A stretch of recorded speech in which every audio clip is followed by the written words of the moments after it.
नमस्कार, कमोडिटी के मृत्युंजय मंत्र में आपका स्वागत है। और आज हम बात करेंगे सोने चांदी की। सोने चांदी की बात इसलिए क्योंकि लंबे वक्त के बाद सोने चांदी में बड़ा एक्शन लौटा है और गोल्ड का भाव अंतर्राष्ट्रीय बाजार में 1 महीने की ऊंचाई पर पहुंच गया है और चांदी का भाव 2 महीने में सबसे ज़्यादा हो गया है। तो अच्छी तेज़ी आई है इस हफ्ते सोने चांदी में और अंतर्राष्ट्रीय बाजार में गोल्ड का भाव $1965 प्रति औंस के ऊपर गया है। MCX पर गोल्ड का भाव 59,300 के ऊपर तक चला गया है और इस हफ्ते इंडियन मार्केट में घरेलू बाजार में करीब $600 की तेज़ी आई है गोल्ड में और अंतर्राष्ट्रीय बाजार में करीब $30 गोल्ड के दाम बढ़े हैं। इसके अलावा चांदी की बात करें तो चांदी की रफ्तार भी काफ़ी तेज़ हुई है और MCX पर चांदी का भाव 75,600 के ऊपर चला गया है। जो घरेलू वायदा बाजार है वहाँ पर ग्लोबल मार्केट में चांदी के दाम $25 के ऊपर चले गए हैं और महज 3 दिन में घरेलू बाजार में चांदी का भाव करीब 4,000 रुपये तक बढ़ा है और हफ्ते भर में 10% की तेज़ी चांदी की कीमतों में आई है। अब सवाल ये है कि ऐसा क्या हो गया कि सोने चांदी में ठीक ठाक एक्शन आ गया। तो इसके पीछे सबसे बड़ी वजह यह है कि अमेरिका में जो रिटेल महंगाई के आंकड़े आए उसमें अनुमान के मुकाबले काफ़ी तेज़ गिरावट आई। मतलब इतना अनुमान नहीं था कि आंकड़े इतने कम हो जाएंगे, लेकिन जो आंकड़े आए वो बहुत गिर कर आए।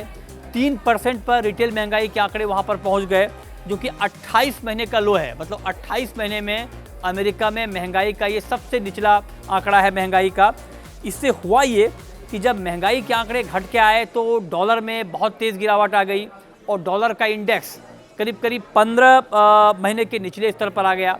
तो इससे मार्केट को सपोर्ट इसलिए मिला क्योंकि महंगाई के आंकड़े आने से पहले तक इस बात की संभावना थी और जो फेड ने सिग्नल भी दिया था कि अभी अमेरिका में ब्याज दरों में बढ़ोतरी रुकेगी नहीं और 2 बार दरें और बढ़ेंगी। लेकिन महंगाई के आंकड़े आने के बाद ये चर्चा पलटती हुई दिख रही है और अब एक्सपर्ट ये कह रहे हैं कि शायद फेड का रुख ब्याज दरों को लेकर अब उतना कड़ा ना रहे, उसमें थोड़ी नरमी दिख सकती है। नरमी का मतलब ये है कि जुलाई के आखिर में जो फेड की मीटिंग है, माना जा रहा है कि इस मीटिंग के बाद में 25 बेसिस पॉइंट दरें बढ़ाने के बाद फेड ब्याज दरों में बढ़ोतरी को रोक दे। इससे पहले 50 बेसिस पॉइंट दरें बढ़ने की संभावना थी, जो संभावना अब घट के 25 बेसिस पॉइंट पे आ गई है। ये मार्केट के लिए एक बड़ा बूस्टर साबित हुआ, जिसने सोने चांदी की कीमतों को बढ़ाने में बड़ी भूमिका निभाई है। और आप देखिए कि जो आप याद कीजिए कि जब अमेरिका में मार्च के महीने में 5% महंगाई थी, महंगाई 6% पर भी गई थी और उसके बाद फेड ने लगातार दरें बढ़ाई महंगाई को काबू में लाने के लिए। 2% का टारगेट है फेड का इन्फ्लेशन को लाने के लिए। मार्च के बाद से लगातार वहाँ पर महंगाई घटी है। मतलब जो ब्याज दरें बढ़ाई गई हैं यूएस में, उसका इम्पैक्ट महंगाई के आंकड़ों पर पड़ रहा है। मार्च में 5% की महंगाई थी, अप्रैल में ये 5 से भी नीचे आ गई 4.9%, मई में 4% और अब जून में 3%। तो मतलब बहुत तेज़ गिरावट आई है महंगाई में। हालांकि अभी भी फेड के टारगेट से 1% ऊपर है महंगाई, लेकिन टारगेट के बेहद करीब पहुंचता हुआ महंगाई का ये आंकड़ा दिख रहा है।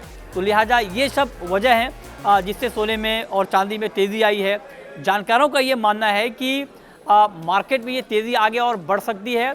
क्योंकि महंगाई यूएस में और कम हो सकती है। फेड का रुख ब्याज दरों को लेकर, इस बात को लेकर बहुत चर्चा जोरों पर है कि अब फेड का रुख बहुत एग्रेसिव नहीं रहेगा और अब ये टॉप बनने वाला है। मतलब यूएस में जो इंटरेस्ट रेट है उसकी बढ़ोतरी अब रुकने वाली है और इस संभावना से मार्केट में अच्छी बाइंग आई है।